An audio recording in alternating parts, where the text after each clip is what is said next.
by security from the evening of the 14th January 2021 until a court order was issued on Monday 25th January 2021, withdrawing the security personnel from his residence.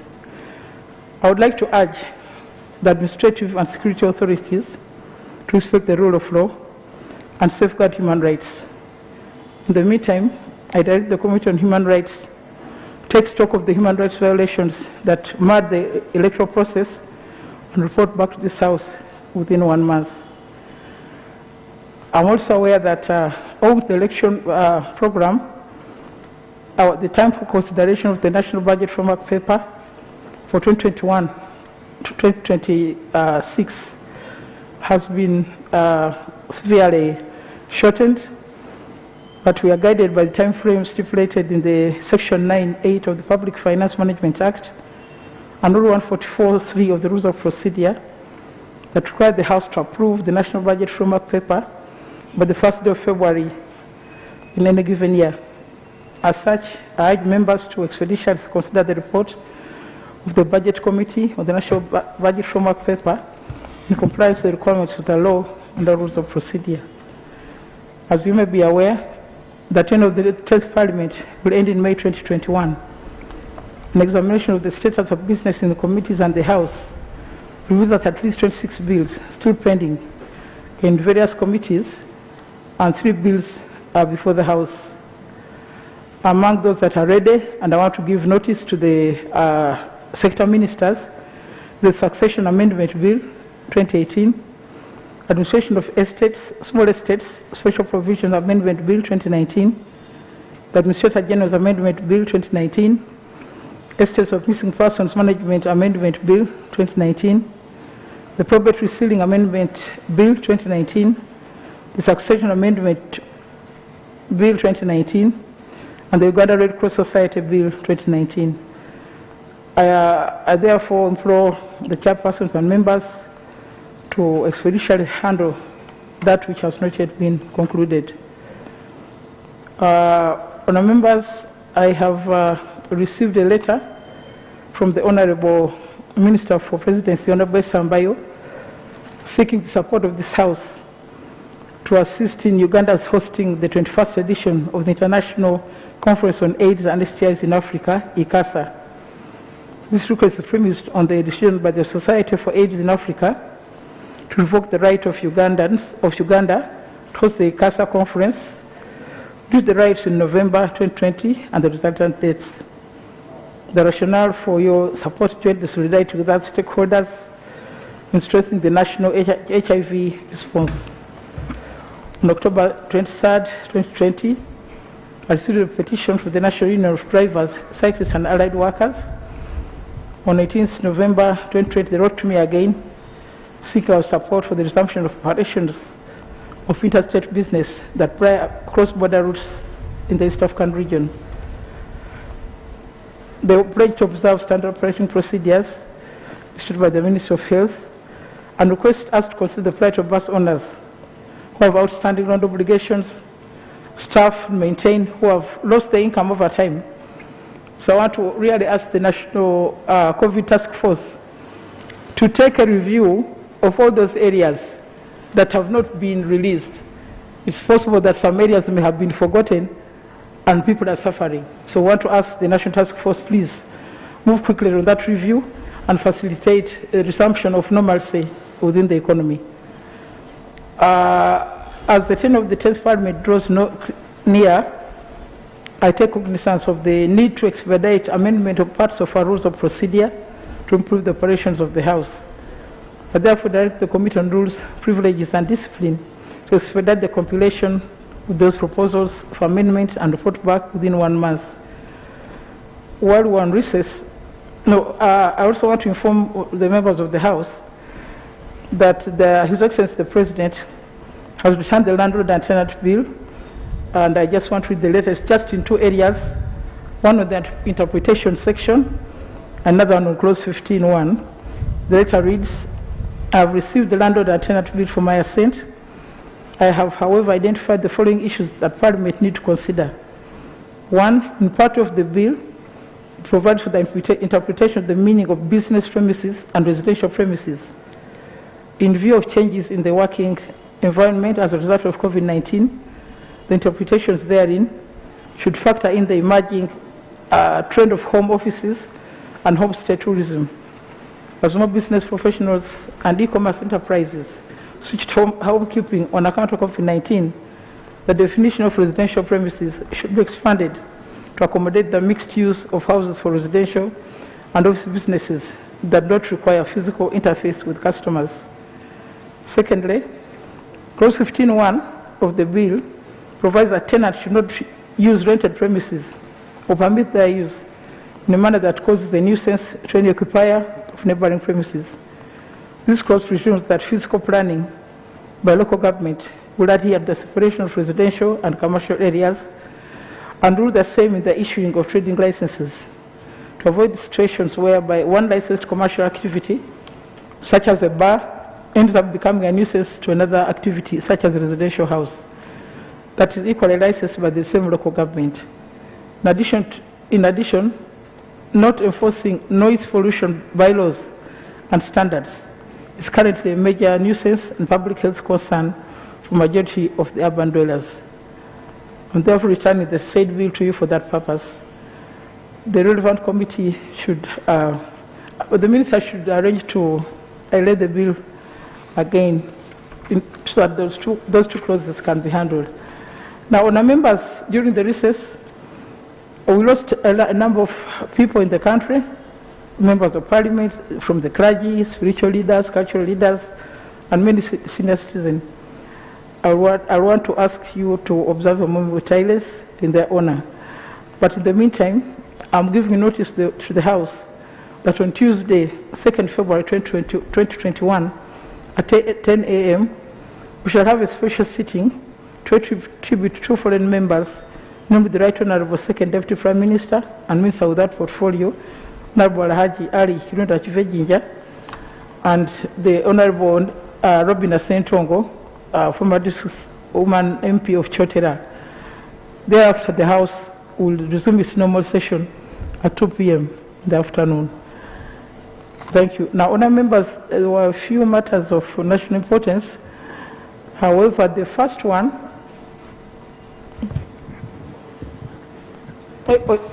sorry. Let's stand for a minute of silence.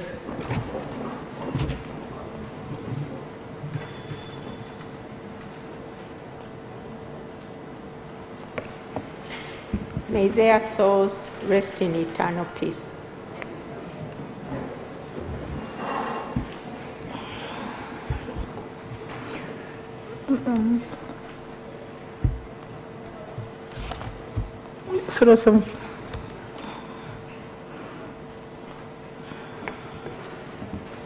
I want to thank you very much, Madam Speaker,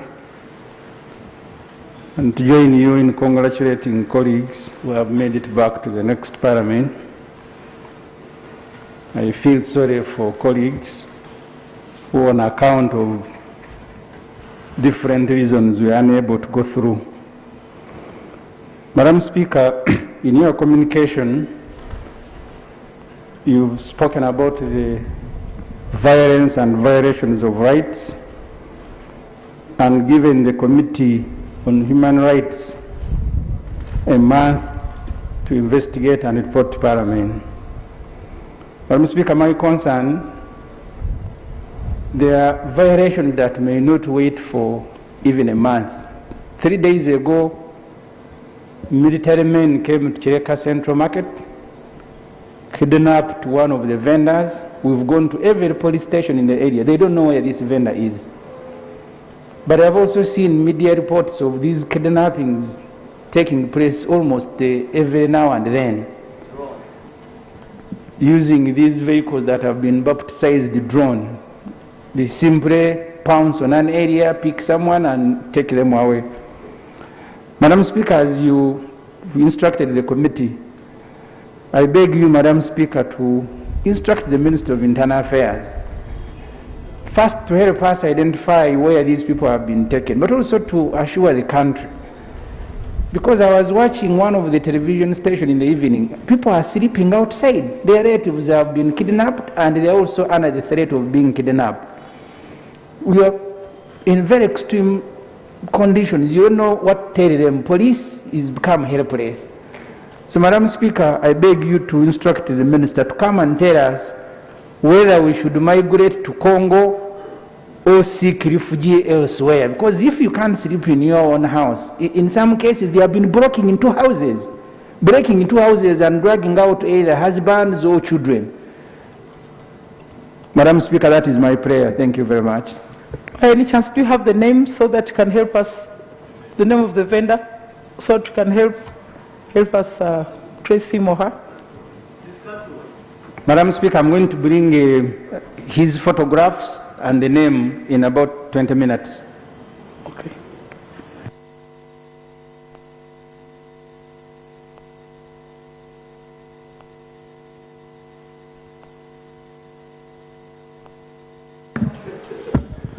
Thank you, Right Honourable Speaker, and I thank the colleague for raising the issue. Right Honourable Speaker, yesterday whoever was on TV watched the Minister, and the Minister was getting information from the media yesterday, and he was equal asking Madam Makulo the other side, the IGP the other side. He was asking everybody when they were asking him about those people that are getting lost every hour and every day.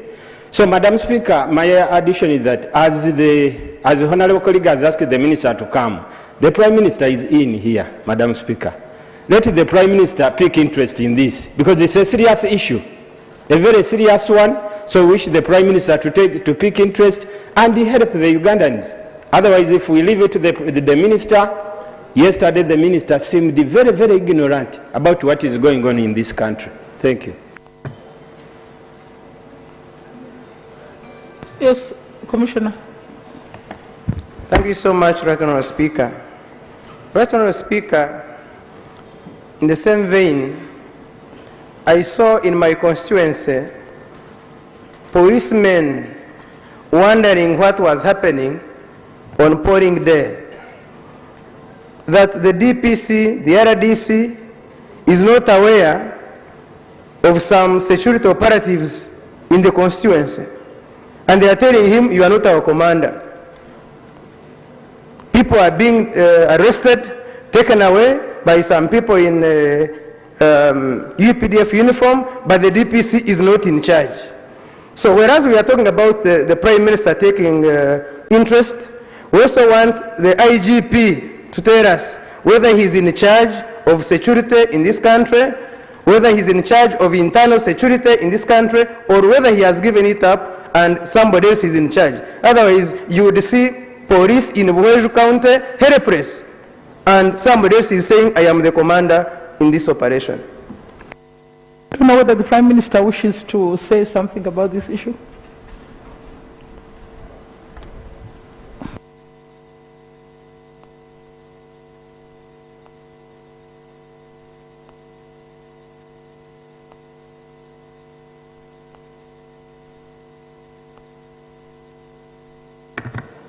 Right Honourable Speaker, colleagues, I note the points that have been raised by colleagues concerning the security issues. It is right that the responsible minister and indeed the government takes interest, and we always do anyway. It's the right of the obligation of government to protect Ugandans. And when any Ugandan is affected, yes, government must get involved to know why and take appropriate action. So the Minister responsible for Internal Affairs will be able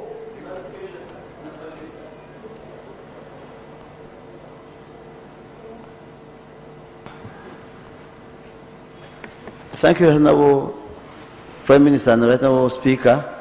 The clarification I'm seeking from the Prime Minister, we have been in elections, the President was busy campaigning, the Speaker was not there, at least you didn't campaign. Are you getting this information for the first time, or you have been aware of what is taking place? That's the clarification I'm seeking, because the way you are responding, it seems you're not aware of what is happening. But we know you are the Prime Minister who should be following what is taking place in the country. So my clarification, Prime Minister, Are you hearing this problem for the first time? Thank you. Right now, Speaker. Prime Minister, please conclude. Right, Honorable Speaker, I'm hearing the case raised by Honorable Semuju for the first time, yes. Nevertheless, government has closely followed any case where the people of Uganda, their security has been affected. Secondly, the question of the Minister of Internal Affairs consulting IGP or the head of heads of different departments is normal, is perfectly in order that political leaders may from time to time, as necessary, seek information from the officers that are technically responsible. Finally, let's wait for a statement on the matter from the Honorable Minister of Internal Affairs, and then if there is need, there can be further discussion on it. Nevertheless, government takes this matter of security, as we all know, for all Ugandans very, very seriously. So, now members, the Minister of Internal Affairs is directed to come to this House on Tuesday to give us a report on the issue of the missing vendor, but also the violations of human rights during the election period. That one, I think, doesn't need time to consult. It is in the past. So, Tuesday next week. Honorable Saungu. The vendor who was kidnapped, his name is Sharif Kato, and he was kidnapped on Sunday. Okay. Thank you. That will now add to our records for the ease of the work of the Minister of Internal Affairs, establish the whereabouts of Sharif Kato. Yes. So, thank you, Honorable Speaker. Also in the same spirit, I want to congratulate you on the success of winning your district, plus all those members who made it, and those who didn't. Let me also be in the same spirit like others have stated. I also thank God for bringing me back to Parliament. Right now, Speaker, I'm raising a matter of national importance. Schools were closed in March, and indeed, it was necessary. However, there is a very big problem. Parents don't know the state of schools as we talk now. What is happening, Madam Speaker? Some schools have begun. They are teaching behind closed doors, and there is no official communication from the Ministry of Education or government. We want to know, it is almost coming to a year when children are not going to school. Those who were allowed to go back as candidate classes, we've not got any report concerning the effects of COVID around them, and now they are moving. Madam Speaker, as we talk now, the internet system is not working very well. Some institutions had resumed using Zoom. Now, we don't know, when you go to Rwanda, Kenya, our neighbors, Tanzania, children are learning. But the state of children at school, at home, is a very big problem, and there is nothing being shown by government that I can take the information, being shown by government that there is any hope. Yesterday I saw the Minister of Education, Self Education, Doctor. Let me take the information first. Yes, information, right, Honorable Speaker. The information I want to give my colleague, as a teacher and as a chairman of many private schools, the government of Uganda assured financial institutions that they reschedule loans up to January 2021. And as we speak now, right, Honorable Speaker, I called the Honorable Sewungu over this matter today morning because I was still far. That's why I'm sure he allowed me to give information. Many schools have now started receiving letters from banks and other financial institutions telling them there's no any need to reschedule because the government assured us that schools will open in January. Now what is going to happen to many institutions if the banks are not even aware, directors of schools are not even aware, parents don't even know exactly when to start? That's the serious concern, and that's the question I wanted to give to my president. Further information. Madam Speaker and my colleagues, I am born at the border of Kenya and Uganda. Kenya has opened schools. Every morning, more than 5 coaster vehicles and buses come to Busia, Uganda to pick children to go and study in Kenya. And as the situation is going on, the parents who are Ugandans in Busia are wondering what is happening with Uganda, because as I talk now, the National COVID-19 Task Force is very silent on issues of education. No statement at all. 1 year, parents have been left in darkness. One complete year, children have gone to child labor, children are getting pregnant, children have become hawkers, and business is just as normal. Therefore, I would like to inform the whole country and my colleagues who are here, Madam Speaker, that Kenya, where education is going on, there are no cases at all that are being reported, and because they are observing SOPs. Why don't we do the same so that we take back our children to school? Parents have children fatigue sitting in their homes, and we see this is going to bring educational gap between our children. So that's my information. Right now, Speaker, as I conclude, I think these ministers should be independent of themselves.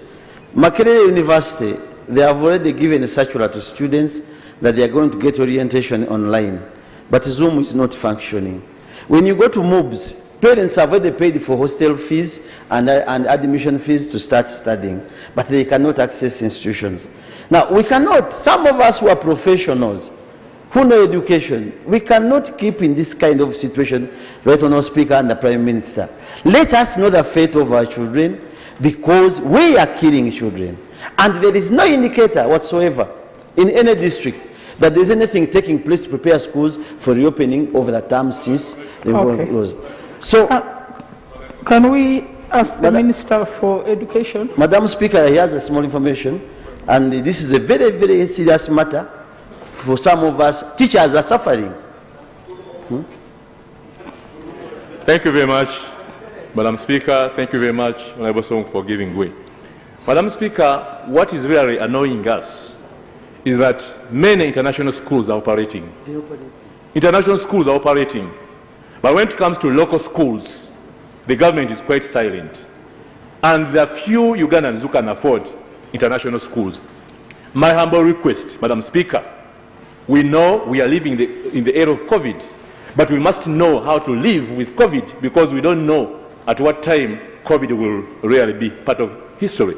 Therefore, let us ensure that schools are opened, and also the government directs banks, if they are not really sure that the schools are going to open next month, therefore let them direct the banks so that they can reschedule the loans for the school institutions. Further information, Madam Speaker, schools closed when parents had just paid fees. When we took back candidate classes, that money was never considered. The case of MOOBs, we've just paid money because they admitted students, and they said they are starting on February 1st. Even paid for hostel. Now there is a statement in the newspapers that universities have been stopped from reopening.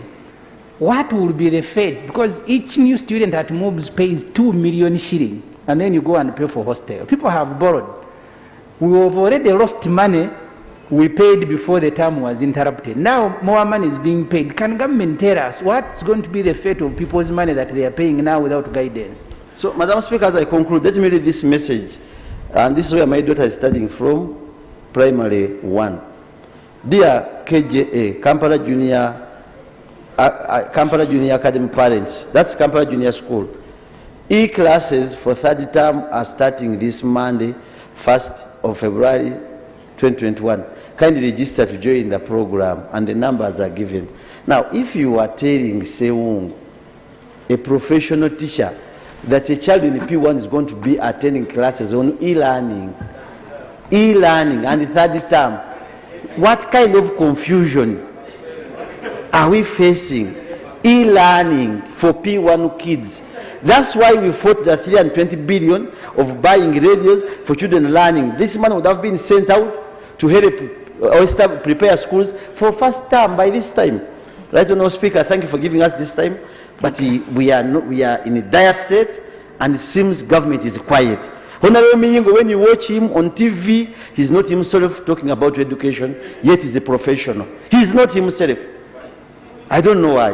The answer will come here. Thank you, Madam Speaker. Honourable members, Prime Minister, I believe the country would like to know where we stand. Are we opening? Are we not opening? What are the circumstances? It's really urgent that government makes a statement on this issue. Well, I agree with you, Right Honourable Speaker, but I want to correct a picture that has been presented here, that a lot of things are happening in education, but government is just keeping silent. That is not correct. What is the correct position? One, since the beginning of the pandemic, the education sector has been thoroughly monitored and assisted by government. Number two, it is true that those candidate classes that are due to do their exams, while the rest of the students were at home, schools were opened for them so that they can be able to complete their syllabuses and be adequately prepared to sit for their final exams. Government is monitoring the situation, and by the way, even one of the issues discussed in Monday's cabinet meeting was the question of schools and when to reopen the schools. The matter is still under discussion. We are involving the scientific team that is handling and advising government on COVID, so that the decision we take is a well-considered decision that will be good for the students, for the parents, and for the country. And by the way, the question of school fees and other related financial matters, the Ministry of Education and the government will do its best to ensure that with the parents, this matter is properly sorted out for the benefit of all of us.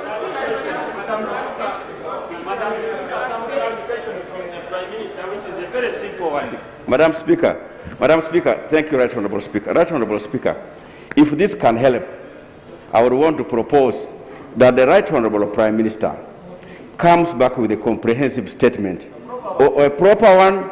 Let him not say, I'm going to delegate this to internal affairs, to education. It's the leader of government business.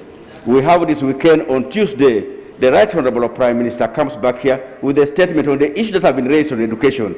Because now we are hearing here that people students are supposed to come, they should register online, internet is off. So it should come with all those things. The issues of the masks, we read yesterday in the Ministry of Health. We passed money, 89 billion for masks. Yesterday, the Permanent Secretary of Health was lamenting that there is a debt of 35 billion. It's only 71 districts that got masks. What happened? So these are the issues, the issue of human rights that you have raised here. The Prime Minister should bring a statement here on behalf of the government covering these areas on Tuesday, such that we are able to, from there, raise other supplementary questions and the country gets to know which way we are going. Otherwise, the way we are moving is like we have left everything to God to handle. Yet some of the things you don't have to bother God. The Prime Minister can be in a better position to help God rather than disturbing him and assert and bring to the attention, and the country gets to know how to move in terms of education, in health, on the human rights, and any other business that members have raised here. Right Honourable Speaker. Yes, Right Honourable Speaker, it's unfortunate that we are taking a lot of time on this issue, and we request in good spirit the Prime Minister to understand where we are coming from. Right Honourable Speaker, I have a kid I pay for studying from Bustema University. We were forced to buy smartphones in November because the communication was clear. If somebody cannot access the e-learning on smartphones, we repeat the class. So we had to buy smartphones because these students, we are going to repeat classes. Now we want the Prime Minister and the government, for areas where you don't have information, take the information so that we put right things that are wrong. Otherwise, Prime Minister, you can insist the way you are insisting and everybody can insist, but things in this country, as far as education is concerned, are not right at all. Every school is doing what it wants. Everybody is doing whatever it feels like. Private schools are doing their own things. They are managing from maybe another planet. Information? Right, Honourable Speaker, I want to inform the Honourable Member that what the Prime Minister is saying is not very true. It is again this House, Madam Speaker, that fought to bring back candidate classes for exams. Then, Madam Speaker, in education at a district level, communication is done through circulars that come from the ministry. When you don't have any communication coming from government, the lower sectors of education, there is no official communication at all. Now, the Prime Minister is here. He would have come to you first to give us information about what is taking place. But we are raising it as matters of national importance. And is raising defenses after we have given our problems. The issue, Mr. Prime Minister, you are not coming out very fast to handle issues that must be dealt with clearly. Because you are the leader of government business. So, what are we saying? There is nothing happening. There is no communication. Even the minister on TV, if he has to tell us the truth. But you are ever sitting in the cabinet. When you tell us about cabinet now, what do we get from you? This matter is not about DP, NUPU, or what. It is about our children and the future of our children. It must be official from districts. But if districts are doing different things and they are not aware of what is taking place, then there is no communication. That's what we are saying, Mr. Prime Minister. Okay.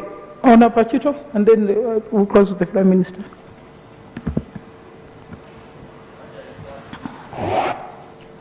Thank you, Right Honourable Speaker. I want to take this opportunity to congratulate you upon winning elections and all other colleagues here for having participated in the recent elections. Right Honourable Speaker, I want to appreciate members who have raised this issue about school reopening.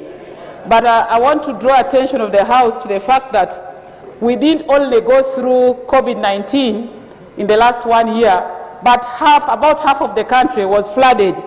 And a number of government institutions, including schools, have been submerged into these floods. I just want to know from the Right Honourable Prime Minister what plans government has for those schools that have been submerged as they plan to reopen schools. What plans do they have for our children? Where do they go to school? Right now, in some parts of this country, even for candidate classes that have reopened, our children have failed to go back to school because they have to cross number of water bodies using boats, and parents can't manage. So I need to get that clear from the Prime Minister, the plans for the flooded schools as they reopen. Where do our children go? Thank you.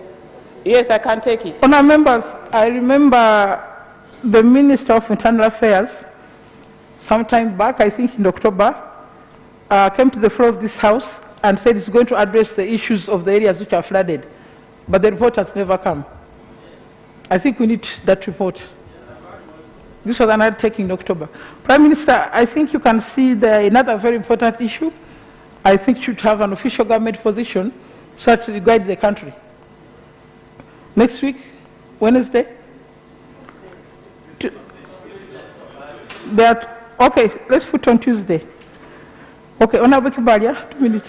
Yes. The question of Tuesday, let's not congest Tuesday with too many things. Let's give time to responsible government ministers and ministries to thoroughly look at the issues, and in the course of the week, and we can agree on the actual timing, Clarification. they will come and give exhaustive information Clarification. to honorable members and to the country. See, the clarification, Prime Minister. You have parents who are paying fees right now. You are saying you will go and the cabinet takes time. What can you tell them? Do they continue paying fees or they don't? I propose that Thursday would be an appropriate day for proper answers to these points raised. Madam.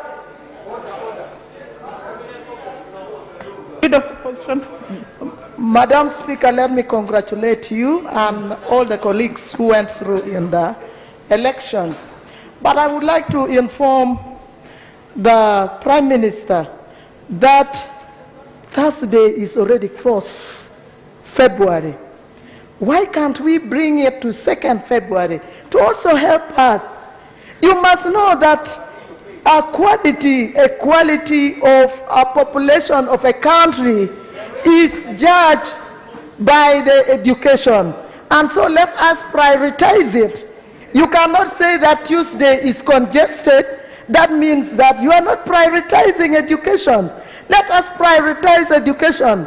We can now see very clearly that putting a minister with very many private schools means that he can actually compromise certain things in education. So it is now work for you to do it. Let us prioritize education. We want the quality of our population to continuously improve instead of going backwards. We don't want to take steps backwards. Honourable members, the statement on education should come on Wednesday.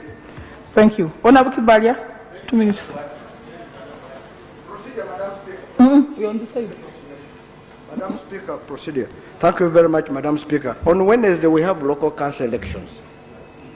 And we're going to, it's a real better, all of us must vote. And I would suggest that, Madam Speaker, before you rule, that if we have elections on Wednesday, and the Minister of Education has been around since memorial, and I'm sure they have been also grumbling with this matter, and I'm certain that by Tuesday morning, they could be ready. Even tomorrow they can be ready. Because what we're talking about is a very serious matter. And that's why, for me, I feel hard that having ministers who have no children going to school because they have passed the age, they are not really concerned about the people of Uganda. Because if they had a kid who is going to school, they would have got concerned. And so, Madam Speaker, would it be procedure right that on Tuesday, even tomorrow we could come, that they come and brief us, because it is a serious issue. And the Prime Minister went to Mwiri, and Mwiri has been destroyed and paid for by government. For him, he has finished. He has all his children have finished outside the country, but the majority of us have our children here, and we are suffering. So wouldn't it be procedure right that on Tuesday or tomorrow we have this report, Madam Speaker? I've read the rule that we shall have it on Wednesday. It's urgent. Honourable Kibalia, 2 minutes. Thank you, Right Honourable Speaker. Right Honourable Speaker, the matter of national importance that I raise concerns the customer-funded electricity connection program that was begun by this government in 2018. Right Honourable Speaker, the government, in a move to intensify electricity and have the poor Ugandan from Bugabula South also enjoy what is enjoyed in Kampala, agreed to have free connection for whoever had no long distance to have power connected to his house. Right Honourable Speaker, on 9th December 2020, Electricity Regulatory Authority wrote to all sections in the country saying they had suspended the program for free connection, and whoever wanted to have connection of power to his house was supposed to pay, if you didn't require a pole, 720,883. If you had a pole that didn't require insulation, you were to pay one pole without insulation, you were to pay 2,387,472. If the one pole required insulation, you were supposed to pay 2,741,188. Right Honourable Speaker, in a situation where COVID has really destroyed the country, and people spent little money in wiring their houses, expecting free connection, and all of a sudden, the program is stopped. And the reason was simple, Right Honourable Speaker, that government, since that program was put as a policy, it had not paid ERA any little coin to fund the program. So that's why ERA had no option apart from suspending the program. So, Right Honourable Speaker, this leaves information. Information from Honorable Kisa.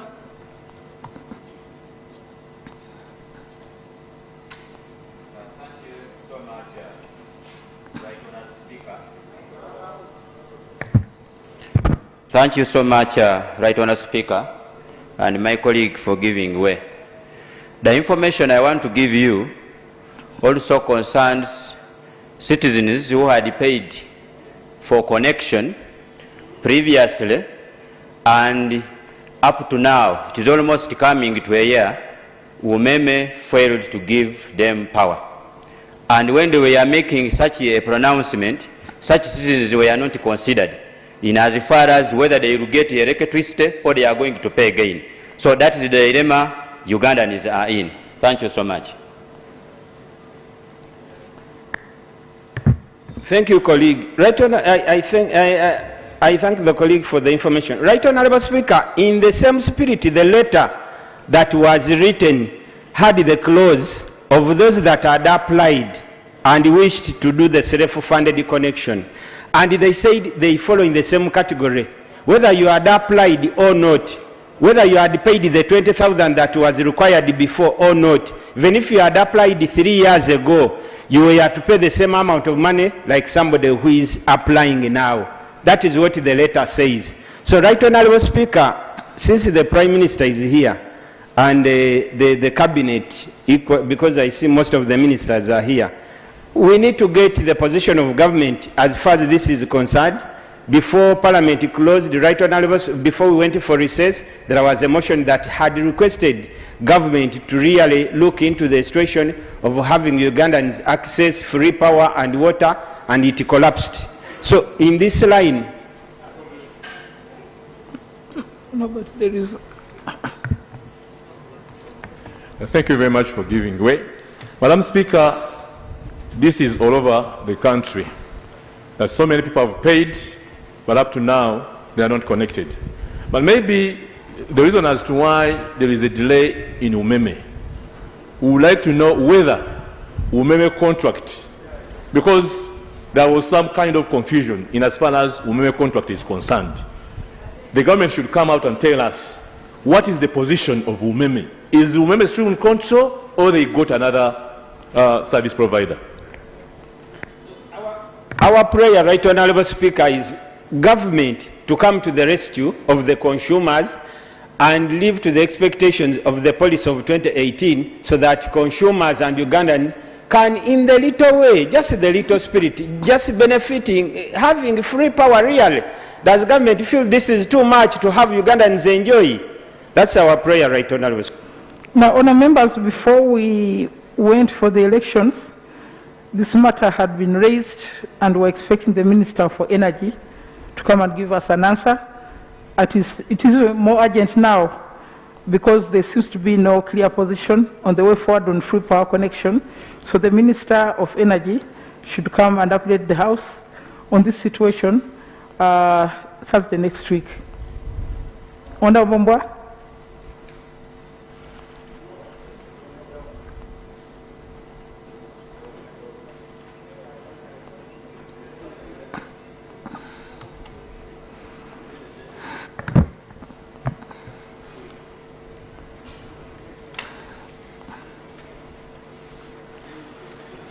Thank you so much, Right Honourable Speaker. Right Honourable Speaker and Honourable Members, the matter of national importance is about the Myoga money. Right Honourable Speaker and Honourable Members, you are aware how the President promised Ugandans, mainly the vulnerable groups, how to access the Myoga money. But Right Honourable Speaker, the money has become more political. They only tell people they are supposed to access the money. People have sold their land, goats, pigs, rabbits, dogs, etc. Right Honourable Speaker, my concern is, on top of being promised to access this money, one, People don't know how much they are supposed to benefit. Each group is not aware how much they are supposed to benefit. Secondly, they've even been told to open bank accounts with Microfinance Support Center to co-fund. Some are told to co-fund 100,000, 300,000, start saving. And one wonders, if really government wants to get people out of poverty, you're telling someone, even a group, to save 100,000. If they had 100,000, they would have even gotten themselves out of poverty. But government, my government is trying to cheat my constituents, Ugandans. It is like previously when we had COWE. If you do remember a credit scheme which was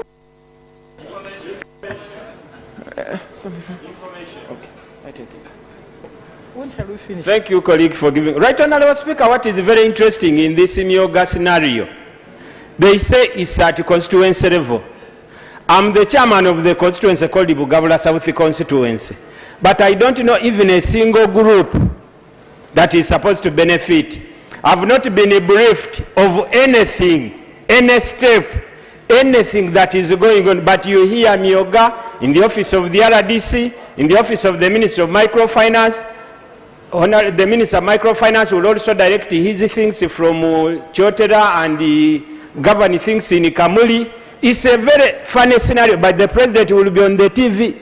The president will be there, and for him, he will be clean. Myoga money is coming. For you, you go to address people, they ask you about Myoga money. They have spent their money, as the Honorable Mbwa said. Really, Madam Speaker, people have invested, they have bribed, because there is a lot of bribery in that system of Myoga. Thank you so much, colleague, for giving the information. Right, Honorable Speaker, what is more hurting? Some ministers, their constituencies, like Honorable Aruna Kasoro, we could see him over the TV giving out money for Myoga because for them they are special. But the rest of Ugandans have not benefited from this money, Right Honorable Speaker, including my constituency, Right Honorable Speaker, and even Kamuli, Right Honorable Speaker. So, Right Honorable Speaker, my prayer is government should come up immediately. They should inform this House how much, which both Igala West and Kasambia. So, Right Honorable Speaker, government should tell this House how much each group is supposed to benefit, and what is the essence of co-funding if they really want to get people out of poverty. 1 microsecond. And again, when are we accessing this money? Are we, is the government going to keep on singing Myoga, Myoga, Myoga, Myoga? It is too political. Thank you so much, Right Honorable Speaker.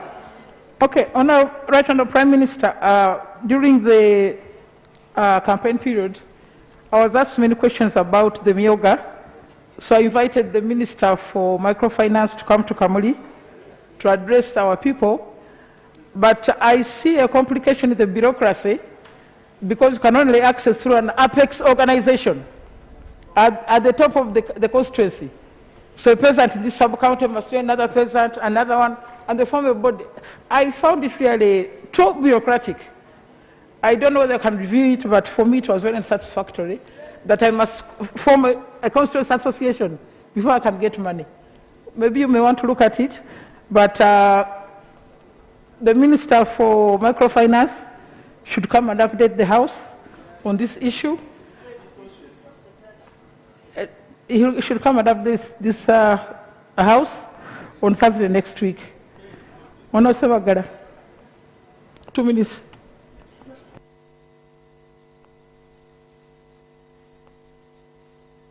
Thank you very much, Right Honourable Speaker. Allow me also to congratulate you, Madam Speaker, and honourable colleagues who made to the 11th Parliament. Madam Speaker, as you are aware, Uganda was supposed to participate in Dubai 2020 Dubai Expo. But due to COVID, Dubai Expo was postponed.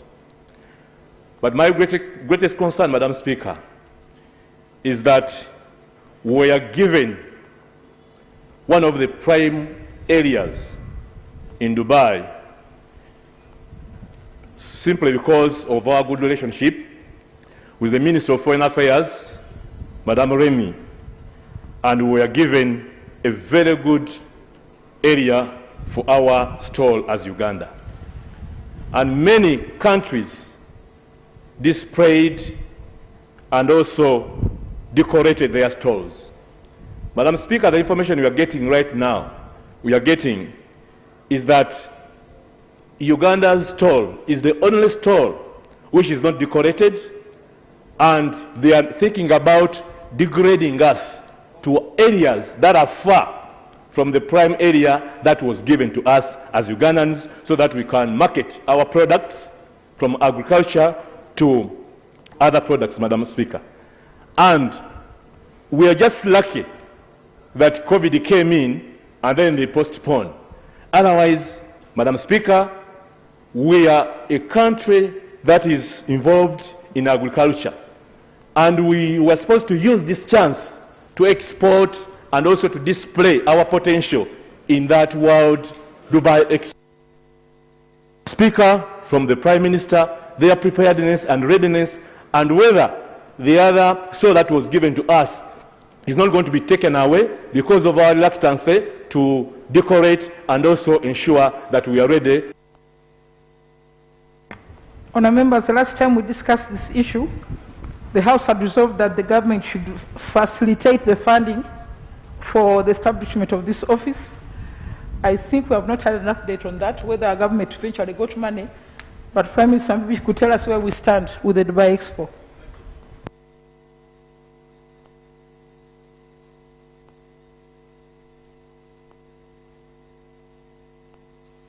Right Honourable Speaker, I do agree with the general views given by the Honourable Member that Uganda has a prime place, location for this Expo 2020.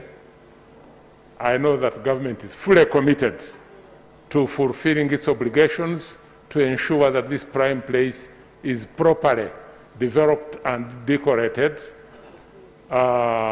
We will follow up this matter to ensure that indeed Uganda has performed as it has promised and as it is expected.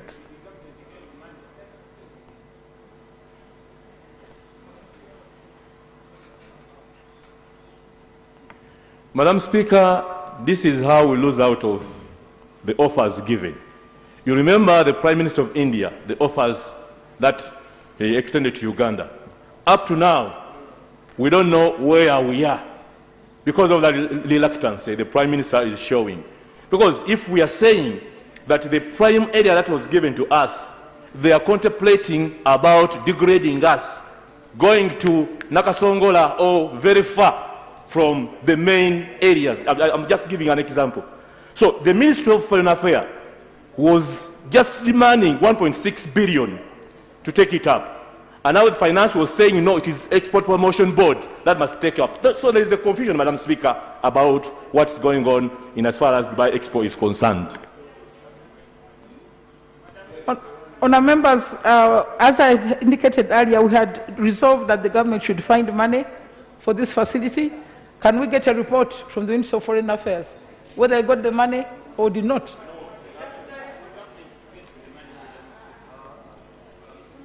Yes, Anifa. Honourable Anifa Kawi.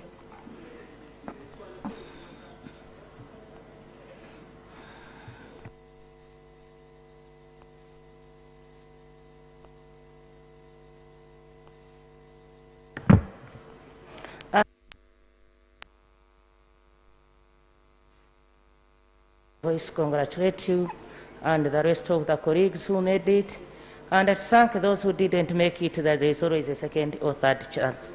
Madam Speaker, is exactly why I raised up. The issues of Ministry of Foreign Affairs and our government in taking things for granted or relaxing, we as a country, we have lost a lot of chances. Some time back, the government of India had offered us a space to build our embassy. And it took me that time, I was the chairperson of Equal Opportunities Committee.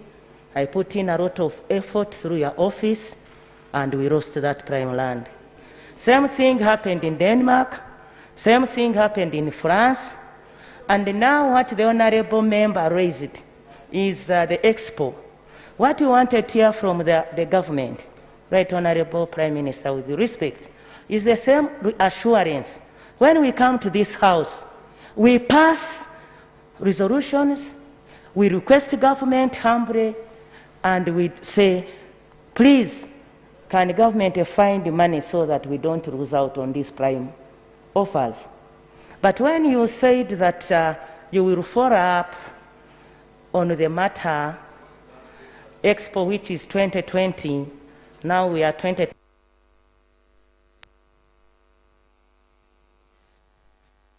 Put aside this money so that once this money is there, this House can move on again to say the way forward. But we cannot continue, Right Honorable Speaker, in this House, and we are passing requests, resolutions to government to look for funds. And the Minister of Foreign Affairs has never, ever come here to explain to us, even on its current foreign policy about COVID. So I want to pray that the Ministry of Foreign Affairs is compelled to come here and give us a comprehensive report in its ministry. I thank you. Honourable members, in 2018 when Prime Minister Modi was here, he gave a grant to Uganda to establish those facilities. I think the government has an obligation to tell us, have you rejected the grant? You don't want it? Why has nothing happened since 2018? So I want answers from the Foreign Office and you, Prime Minister, about the grant from India, about the resource center in Jinja at the source of the Nile and the convention center. These are grants. Also want to know the Dubai Expo. Are we agreeing to be moved out for failure to just showcase what we are? We want, Prime Minister, we want a statement seriously on these two issues.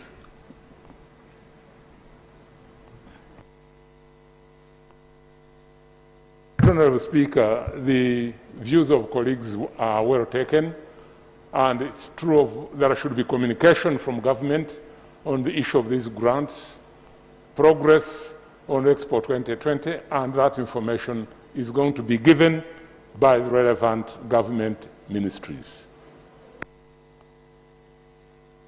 Clerk, please write to all those ministries and remind them to come and report to us at the end of next week, Thursday. Let's have all those statements on that day. Item 3. Item 3 on the order paper, laying of papers in accordance with Rule 31 of the Rules of Procedure.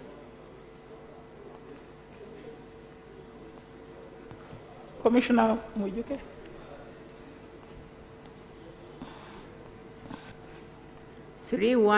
Report of the Auditor General on the financial statements of the divisions in Hoima Municipal Council for the year ended 30th June 2014. Right Honourable Speaker, I beg to lay the report of the Auditor General on the financial statements of the divisions in Hoima Municipal Council for the year ended 30th June 2014. I beg to lay. Kahora Division, Hoima Municipal Council for the year ended 30th June 2014. Right Honourable Speaker, I beg to lay a report of the Auditor General on the financial statements of Kahora Division, Hoima Municipal Council for the year ended 30th June 2014. I beg to lay. Bujumbura Division, Hoima Municipal Council for the year ended 30th June 2014. Right Honourable Speaker, I beg to lay a report of the Auditor General on the financial statements of Bujumbura Division, Hoima Municipal Council for the year ended 30th June 2014. I beg to lay. The divisions in Fort Portal Municipal Council for the year ended 30th June 2014. Right Honourable Speaker, I beg to lay a report of the Auditor General on the financial statement of the division in Fort Portal Municipal Council for the year ended 30th June 2014. I beg to lay. Alito Sub-County Kole District for the year ended 30th June 2014. Right Honourable Speaker, I beg to lay a report of the Auditor General on the financial statements of Alito Sub-County Kole District for the year ended 30th June 2014. I beg to lay. Okoro Sub-County Arua District for the year ended 30th June 2014. Right Honourable Speaker, I beg to lay. Right Honourable Speaker, I beg to lay a report of the Auditor General on the financial statements of Okoro Sub-County Arua District for the year ended 30th June 2014. I beg to lay. Omugo Sub-County Arua District for the year ended 30th June 2014. Right Honourable Speaker, I beg to lay a report of the Auditor General on the financial statements of Omugo Sub-County Arua District for the year ended 30th June 2014. I beg to lay. Sub-counties in Arua District for the year ended 30th June 2014.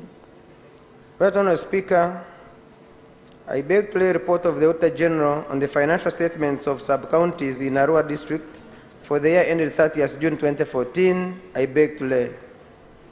Vegetable Oil Development Project Phase 2, IFAD loan number 806-UG for the year ended 30th June 2020. Right Honourable Speaker, I beg to lay a report of the Auditor General on the financial statements of Vegetable Oil Development Project Phase 2, VODP2, IFAD loan number 806-UG for the year ended 30th June 2020. I beg to lay. Thank you. Thank you very much, honourable members. Items 3(1) to 8. No, wait. 3(1) to 8 will be sent to the Public Accounts Committee, Local Government. Item 3(10) will be sent to the Public Accounts Committee, Central Government. Item 3(9).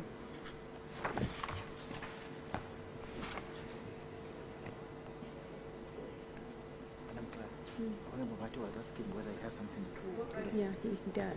Go to item 10. Yes. Oh, the other was, vegetable was item 9, sorry. Item 3(9), okay. Sent to the Public Accounts Committee, Central Government. Item 3(10), tax expenditure for the period October to December 2020, financial year 2020-2021. Honourable Minister of Finance. Madam Speaker, I beg to lay the tax expenditure for the period October to December 2020 for the financial year 2020-2021. The members sent to the Committee on Finance, Planning and Economic Development for perusal and report back.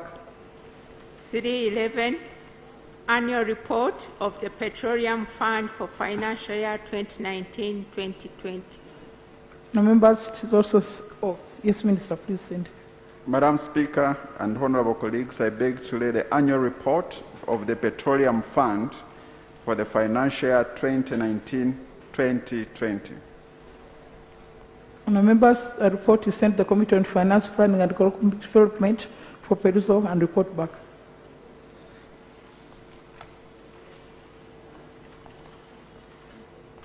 Now, honour members, there is we have not been able to discuss the reports of the agencies, and they are very, very important.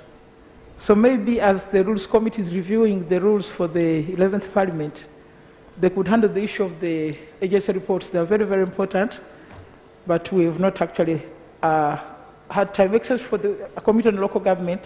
I think that's one which has considered some of those reports. Now, Clerk, what do we...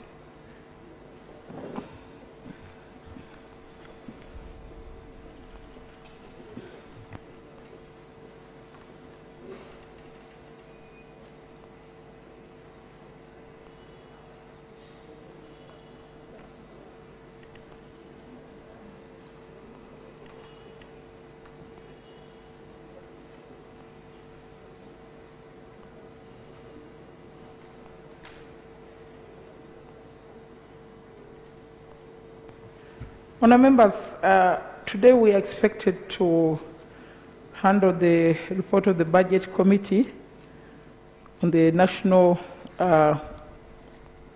Budget Framework Paper for financial 2021, 2022, 2025, 2026. As you know, we have a deadline. This report must be in by the 1st of February. They are still working, so I'd want to suspend the House for 1 hour. We shall reconvene at 5 o'clock when the report from the committee is completed. House suspended until 5 p.m.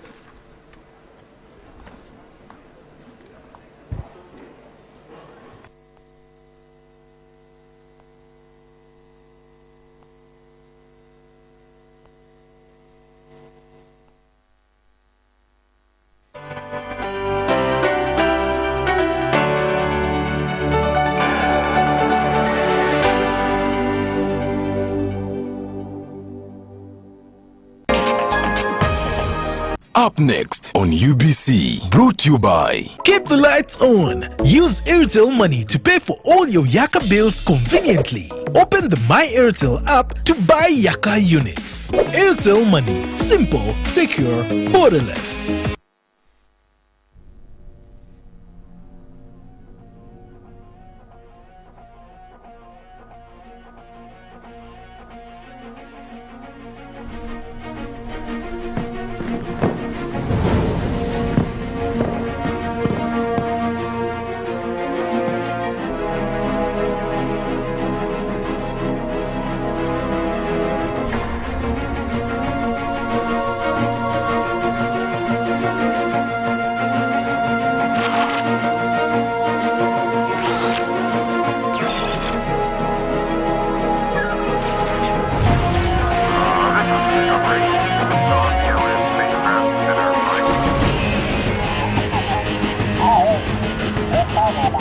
I've never seen that on horizontally, a little saucer came and then right on dry lake bed.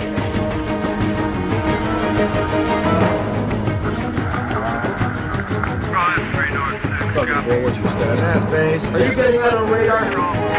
Government wanted to know UFOs are real because You're amongst today.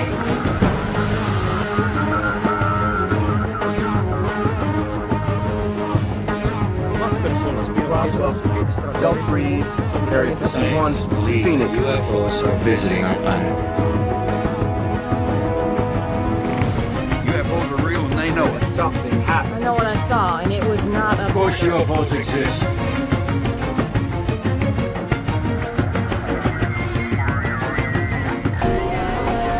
We were facing an alien threat from outside this world.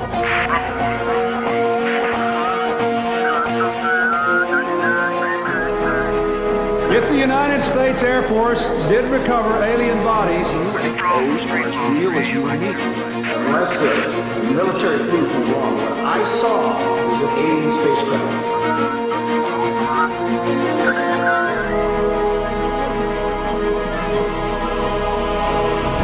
Выглядело как тарелка, и мы видели, что это самый You felt a connection to your heart and your directions in the world.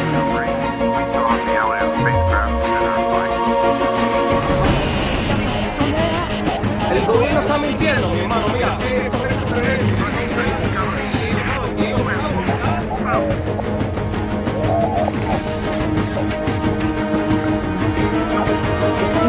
One year UFO sighting. There's more than meets the eye. UFOs are manifesting themselves to people. What we're talking about is the greatest cover-up in the history of mankind.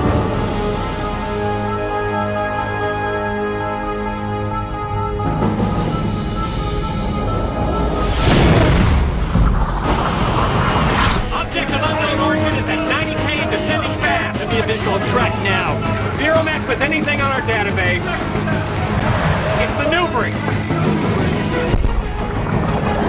We're registering impact.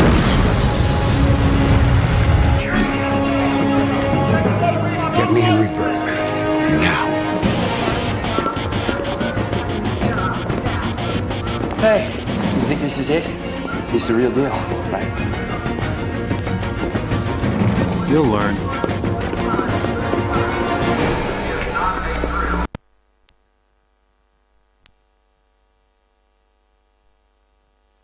I rerouted local law immediately. Impact was 8 minutes ago. How long until we land?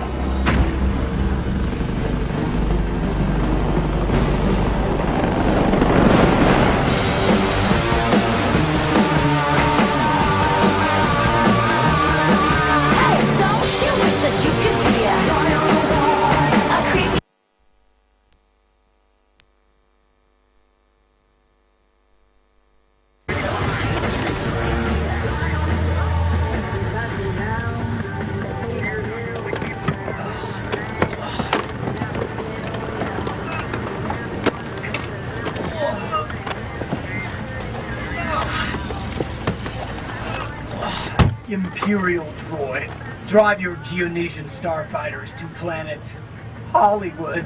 Die! Whoa, hey! No, come on!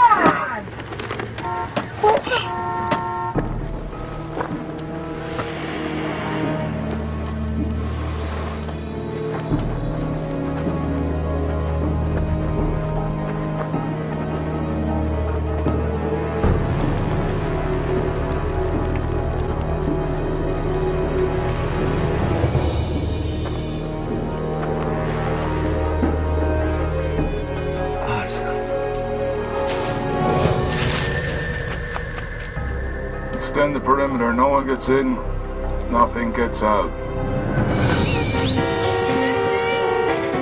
Planet Hollywood, please.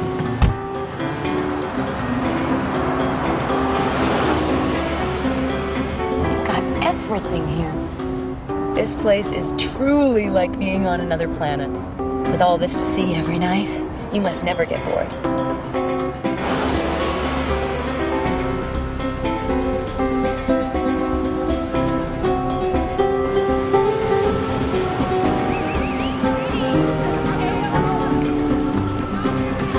Welcome to the Nut Job Convention. I understand your reaction. They certainly aren't helping our cause. Our cause?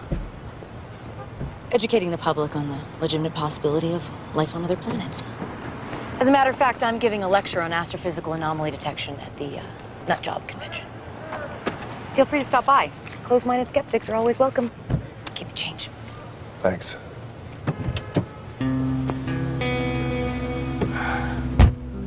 Dr. Alex Friedman. Classic.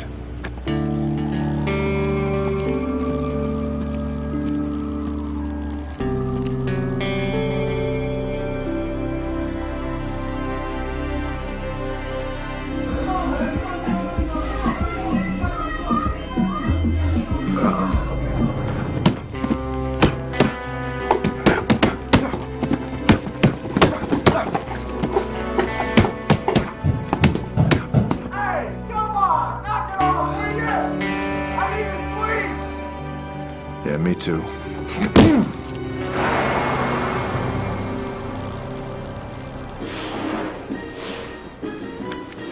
Now, Channel 13 Action News in high definition continues. I'm Casey Smith. We're back with a breaking news alert. An accident near Searchlight. And I'm Trisha Keene. We're going to take you to our reporter live on the scene. Officials are calling it the worst chlorine spill in state history. A 5-mile security perimeter has been established. Highway patrol officers have been rerouting traffic since the early morning hours. And we're now being told this section of Route 95 will be closed indefinitely. This is Natalie Gann reporting.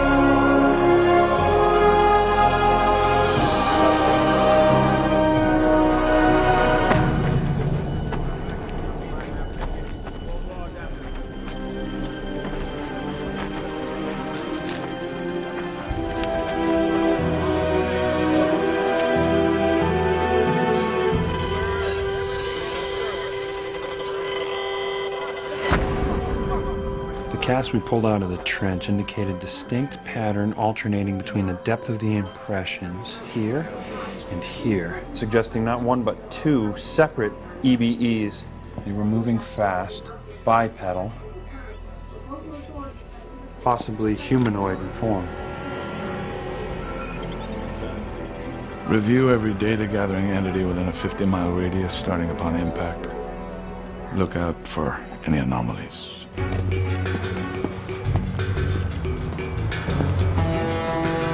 Hey, you guys gotta move this thing. I gotta go. Come on. Jack! Don't return phone calls anymore? Mr. Wolf thinks you're being rude. Well, tell Wolf that when I said it was the last time, I meant it. Mr. Wolf decides when it's the last time. Not you, Jack. He likes you, Jackie. Hates to see you wasting your God-given driving talent giving fat tourist cab rides up and down the strip. Buddy, what kind of life is that? It's what I'm late for.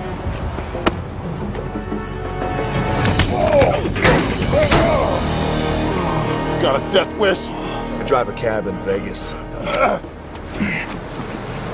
You're dead, Jack. Hey! What are you doing? I mean, you insane? Then move this thing out the taxi zone now before I give you a ticket. See you soon, Jackie.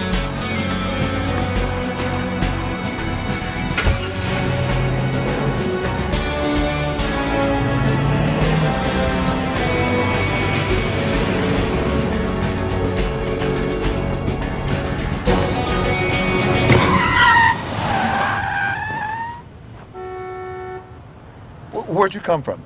Outside. Yeah, I figured that part out on my own. How'd you get in the car? Through that portal. I'm Seth. This is my sister Sarah. We require your transportation services immediately. Really? Well, I require... Currency transaction. Will this amount suffice? Would you two rob a bank? Is this acceptable, Jack Bruno? How'd you know my name? If we have a deal for your services, we must move forward rapidly. It is urgent we get to our destination without delay. All right, I'm going. Where to?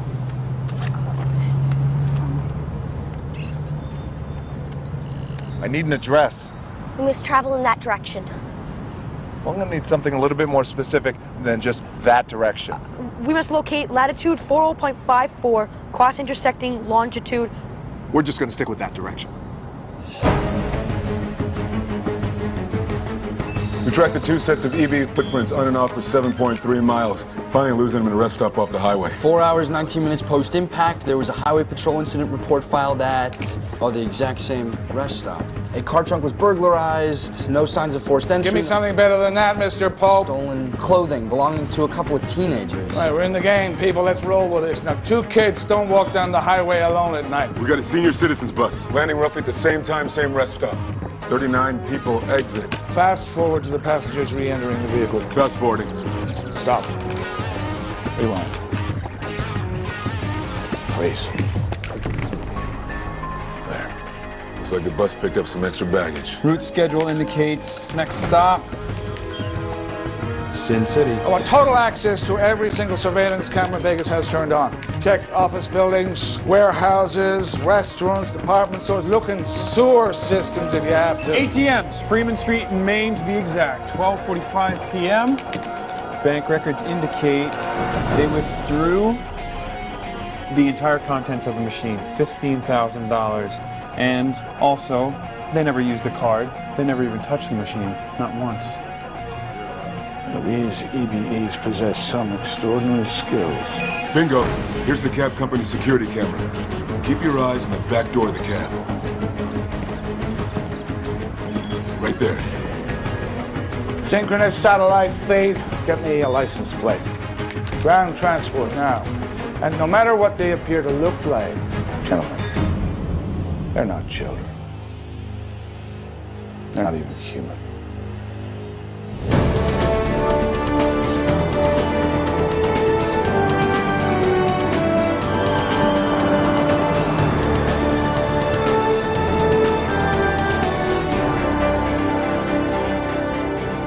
Are your parents going to be okay with you guys spending all this money? We have previously agreed upon a financial deal. If your concern is regarding your compensation... My concern is the fact that I got a couple of kids in the back of my cab with a big wad of cash, with a drop-off location that's pretty much in the middle of nowhere. Now, in my book, that's a little chapter called Running Away. Jack, you better be getting Desert Miles on that fare. And they better be able to pay. And you better get me an ETA. Capiche? I'm losing reception, Dominic. Jack? Oh, come on!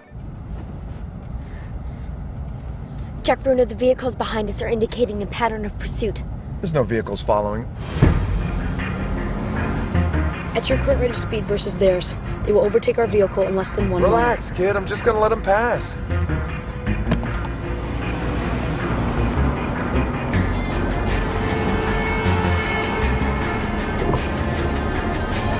Open road, people. It's all yours.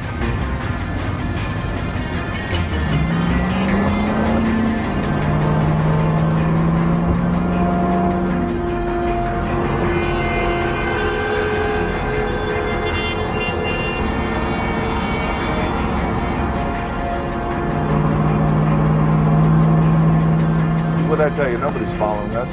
I'm the king of these roads.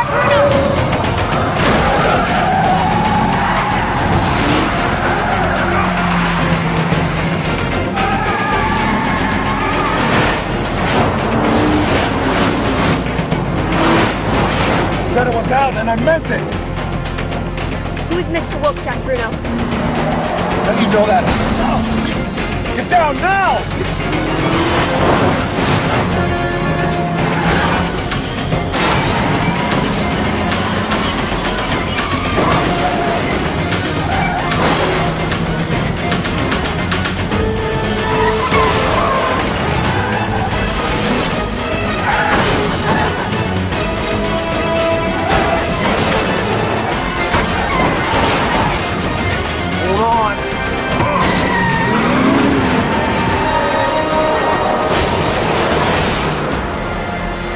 He is just a cab driver, right?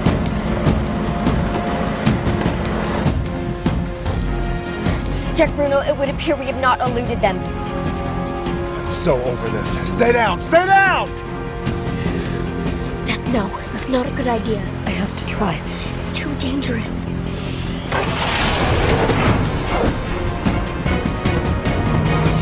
Look out!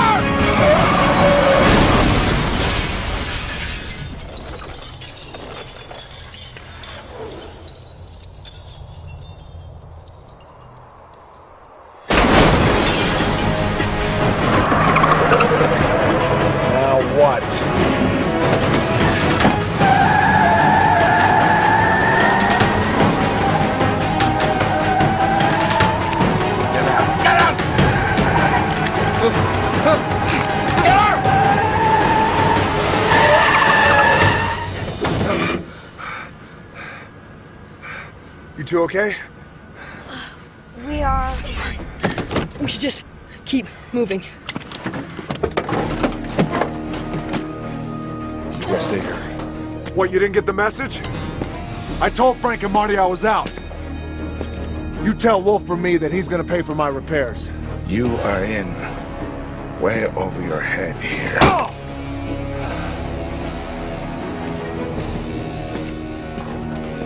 I want a complete profile on the driver. You think he's collaborating? Either way, he's a liability. And get me some air transport.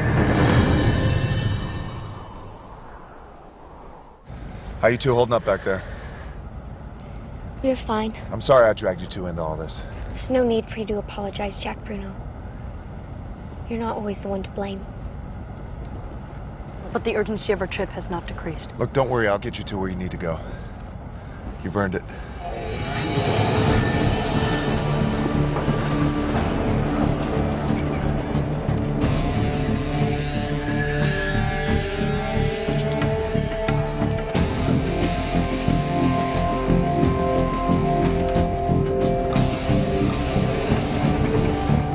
We're here, Jack Bruno. Here? There's nothing here.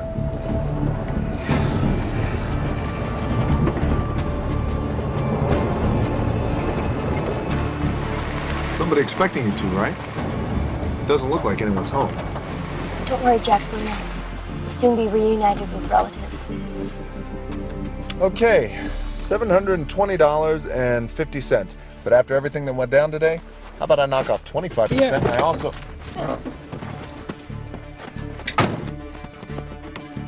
Okay, then. Goodbye to you, too. 500% tip? That's reasonable.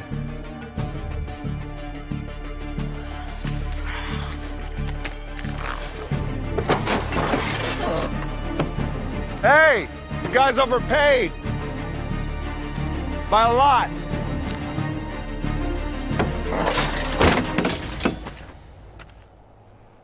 Unbelievable.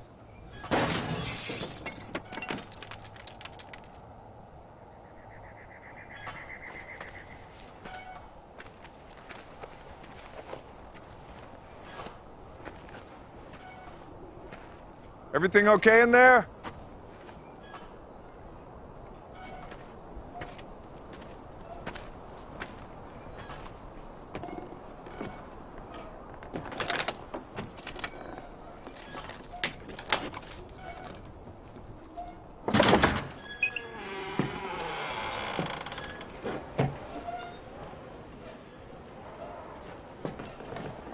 Hello?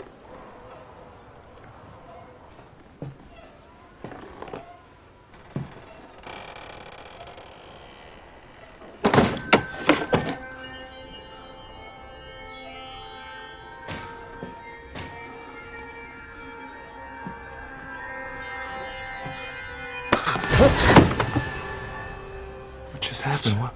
Jack Bruno, you should not have jeopardized your life by following us. What sort of trouble are you two in? I suggest you return back to your vehicle. Your services are no longer required. Seth, he's just trying to I help. don't need his help. Somebody's already been here looking for it. You simply cannot trust any of them. Just us, Sarah. We appreciate your efforts to assist us, Jack Bruno. But my brother is right. We can involve you no further. Got it. Let's go. Hey, just tell me what's going... This way. Hurry up, Sarah.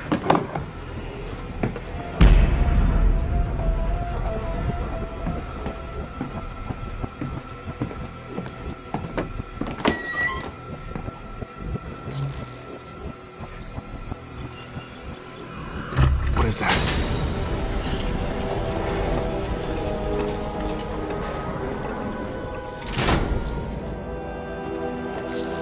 Oh, hey!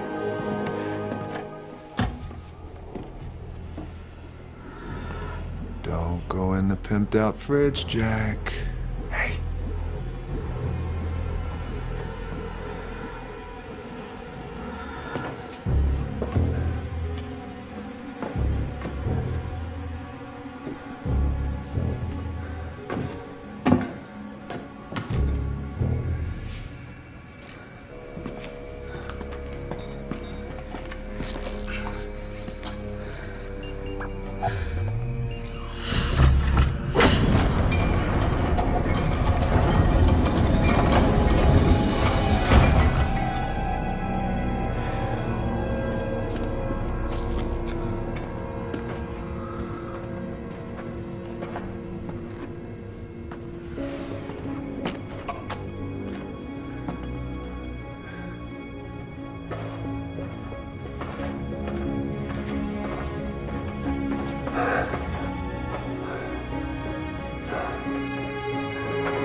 What is this place? This way. Hey.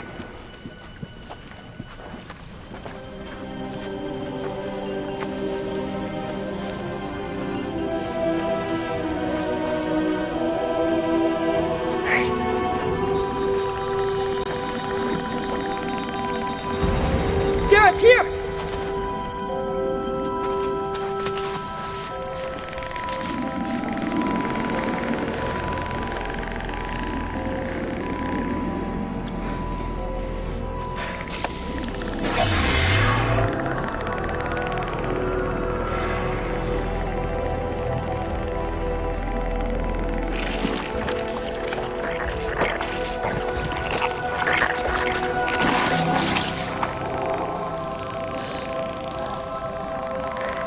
What is it? It is what we came for, Jack Bruno. Really? Is anyone else looking for it? Say the person who trashed everything upstairs? We think so. It is very valuable, which is why it was so vital that we locate it first. And what makes you so sure that whoever else wanted it isn't still looking for it?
Hey, how's your brother doing?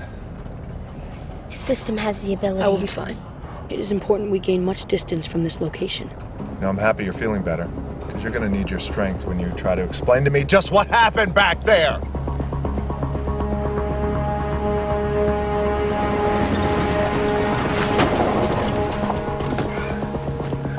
All right, here's the deal.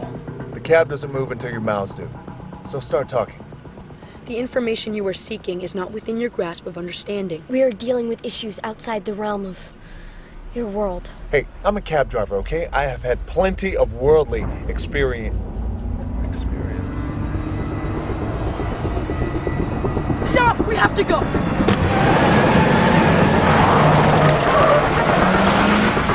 What is it?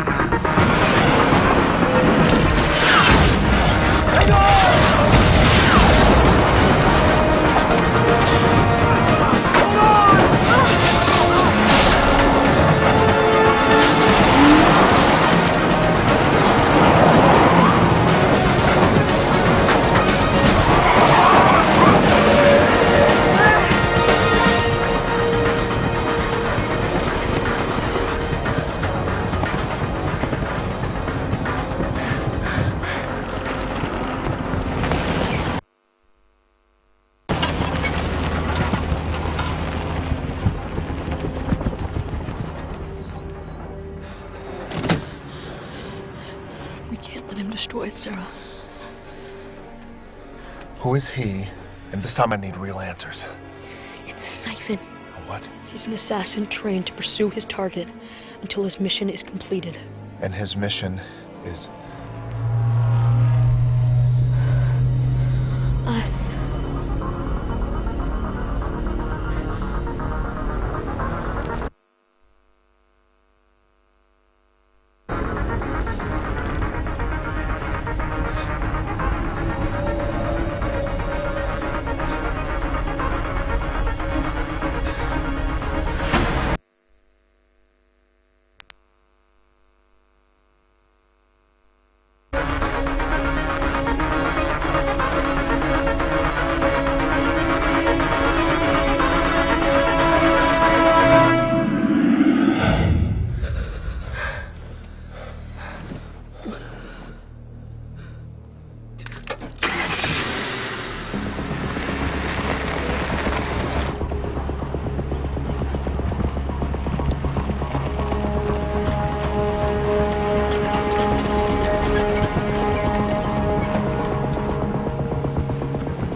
Is there a safer route, Jack Bruno? Unless you know how to fly.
Jack Bruno, in and out of juvie and state pen since he was a kid, grew up poor in Midland, Texas, showed promise cutting his teeth driving demolition derby and dirt track.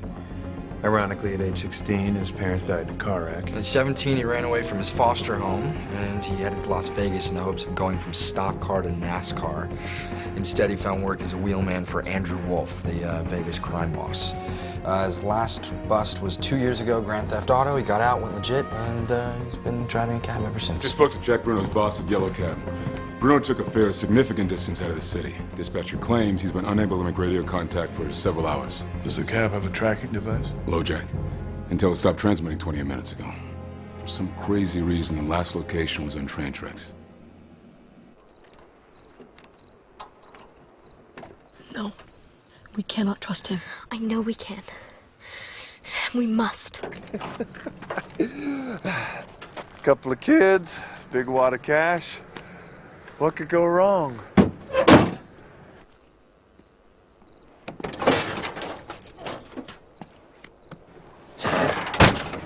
We know you're frustrated, Jack Bruno. No. No more Jack Bruno this, Jack Bruno that.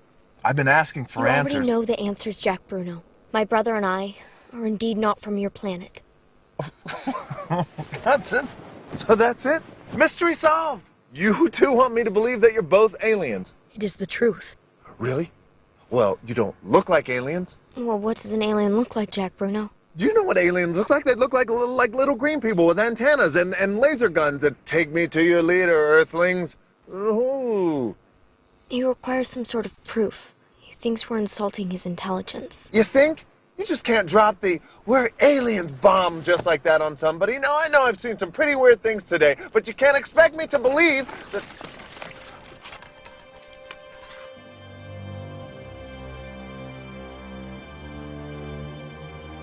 I have the ability to move objects with my mind. That's impossible. No, it's quite possible. On our planet as well as yours. You don't do it because you haven't learned to use your full brain capacity. No, I don't do it because it's kind of creepy, and I really would like you to stop.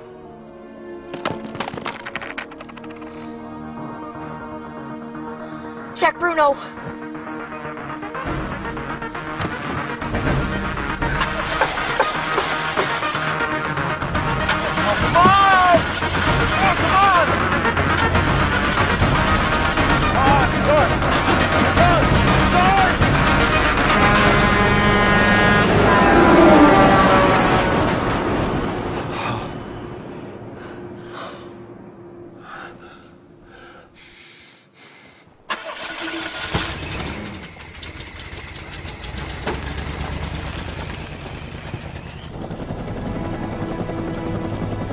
The train engineer is banged up, but alive.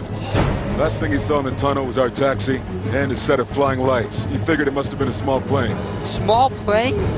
Whoa, whoa, whoa. You guys think that there's a chance there's a second ship? You have the ability to fly at the speed of light, yet you use a beat-up cab? I don't think so. Secure the site.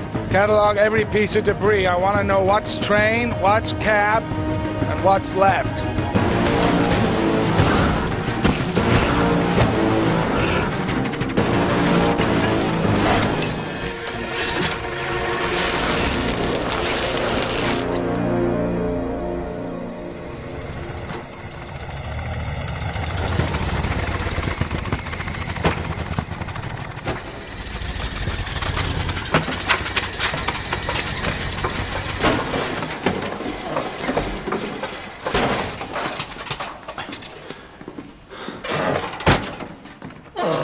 Hello?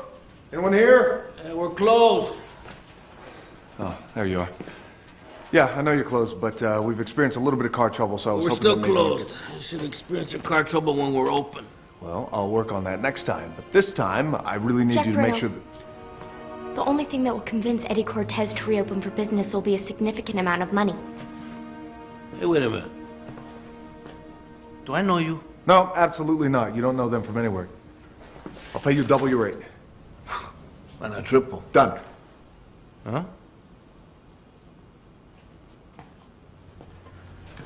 Would you get in a fight with a rhinoceros? Poor rhino. Poor rhino, I know. I don't even know where to start with this baby. Well, where you could start is replacing the front shocks and the tie rods and patch up the radiator, fix the exhaust, and if you have 4 tires, I'll take those too. You got 1 hour.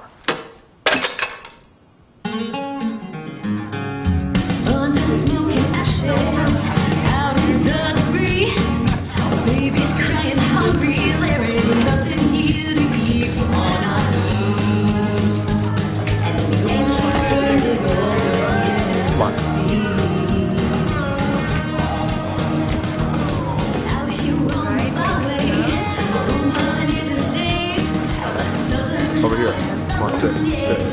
Sit down.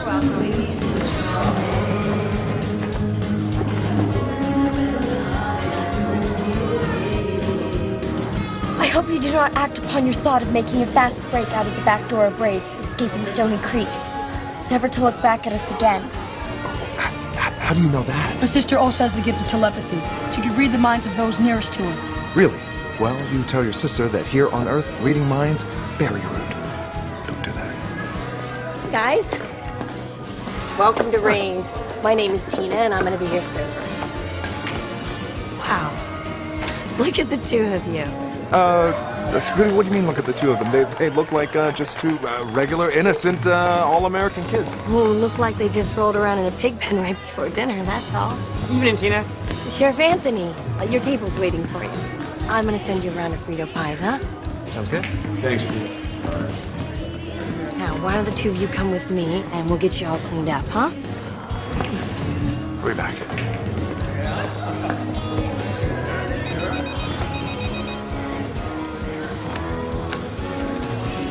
It's Jack. I've been trying you all night. Where are you? You dropped that fare yet? No, you know, it's really complicated right now. Uncomplicated. I want my cab back. Spotless. Dominic, I gotta go. Got him. Stony Creek. Okay, get us ground transport. I want a clean extraction in 20 minutes.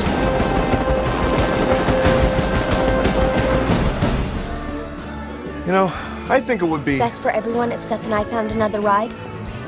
Seriously, you gotta stop doing that. Jack Bruno, it is understandable that you are scared and confused considering all that has occurred today. I'm not scared.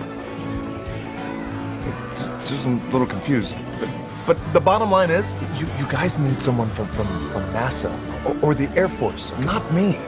If you abandon us now, our mission will be in serious jeopardy. Hey, look, I'm just trying to be honest here, okay? I'm the wrong guy. A wise human once said, you are what you think you are. Yeah, well, why don't you find that guy and ask him? It was the Buddha. He's unavailable. How is it that beings on your planet could be so large in form, yet feel so small inside? Maybe you need help too, Jack Bruno. Dominic, I told you... Are they safe, Jack?